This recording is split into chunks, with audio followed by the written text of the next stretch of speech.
নমস্কার বন্ধুরা, টলি রন্ধনশালা সবাইকে স্বাগত। আর আজকে তোমাদের সাথে শেয়ার করব দারুণ একটা নিরামিষ রেসিপি। না শীত না গরম, এই সময় কিন্তু এই রেসিপিটা ঝটপট বানিয়ে ফেলতে হবে। তাহলে আজকে রেসিপিটা দেখে নেওয়া যাক। এখানে আমি কিছুটা সজনে ফুল নিয়েছি। এই সজনে ফুল কিন্তু খুব বেশি দিন পাওয়া যায় না বাজারে, আর এই সজনে ফুলের উপকারিতা গুণ কিন্তু প্রচুর পরিমাণে। এই রেসিপিটা বানানোর জন্য আমি ছোট ছোট করে আলু কেটে নিয়েছি একটা, আর নিয়েছি অল্প একটু ছোট করে বিনস কেটে, আর নিয়েছি ছোট ছোট করে টুকরো করে কুমড়ো কেটে। এবার আমি সমস্ত সবজিগুলো একটা সাইডে সরিয়ে রেখে দিলাম। সজনে ফুলটা আমি খুব ভালোভাবে বেছে পরিষ্কার করে নেওয়ার পরে এইভাবে জলের মধ্যে দিয়ে 3 থেকে 4 বার আমি খুব ভালোভাবে পরিষ্কার করে ধুয়ে নেব। এদিকে আমি 2 চামচ পরিমাণ পোস্ত জলের মধ্যে ভিজিয়ে রেখেছি, পরে এটাকে বেটে নেব। পরে রান্নার দিকে যাওয়া যাক। কড়াইয়ের মধ্যে আমি প্রয়োজন মতন তেল দিয়ে দিলাম। তেলটা খুব ভালোভাবে গরম হতে আমি দিয়ে দিলাম অল্প একটু পাঁচফোড়ন, আর সাথে দিয়ে দিলাম 2টো শুকনো লঙ্কা। ফোড়ন থেকে সুন্দর গন্ধ বেরিয়ে আসার সাথে সাথে আমি কেটে রাখা আলুগুলো তেলের মধ্যে দিয়ে আমি এবারে দিয়ে দেবো এর সাথেই কেটে রাখা বিনসগুলো। আলু আর বিনস এখানে একসাথেই আমি নাড়াচাড়া করে ভেজে নেবো ভালোভাবে।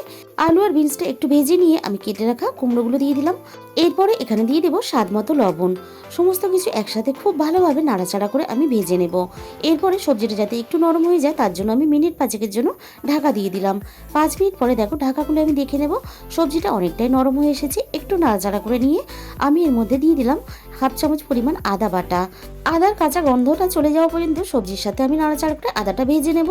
এরপরে সামান্য পরিমাণ আমি এখানে জল দিয়ে দিলাম, আর সাথে দিয়ে দিলাম 1/2 চামচ পরিমাণ হলুদ গুঁড়ো, আর দিয়ে দিলাম এখানে 1 চামচ পরিমাণ ভাজা জিরের গুঁড়ো। এই রান্নাতে খুব বেশি ঝাল হলে খেতে ভালো লাগে না, তাই আমি ফোড়নের শুকনো লঙ্কার ঝালটাই ব্যবহার করেছি। তোমরা কিন্তু চাইলে এখানে তোমাদের মতন করে এখানে কাঁচা লঙ্কার বা গুঁড়ো লঙ্কার ঝাল ব্যবহার করতে পারো। সবকিছু একসাথে খুব ভালোভাবে কষিয়ে নিয়ে জল দিয়ে আমি এবার সিদ্ধ হতে দেবো।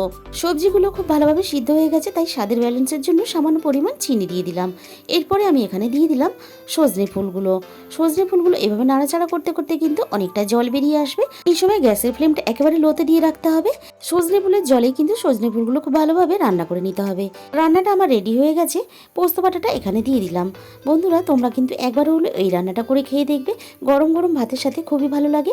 সব শেষে আমি দিয়ে দিলাম এখানে 1 চামচ পরিমাণ সর্ষের তেল। সর্ষের তেলের গন্ধটা এই রান্নাতে খুবই ভালো লাগে। তাহলে বন্ধুরা, আজকের এই রেসিপিটা ভালো লাগলে অবশ্যই ভিডিওতে একটা লাইক করো, প্রচুর প্রচুর শেয়ার করো। যে সমস্ত নতুন বন্ধুরা এখনো পর্যন্ত আমার চ্যানেলটাকে সাবস্ক্রাইব করনি, অবশ্যই চ্যানেলটাকে সাবস্ক্রাইব করে নিও। আর তোমাদের মূল্যবান সময় দিয়ে রেসিপিটা দেখার জন্য অসংখ্য ধন্যবাদ।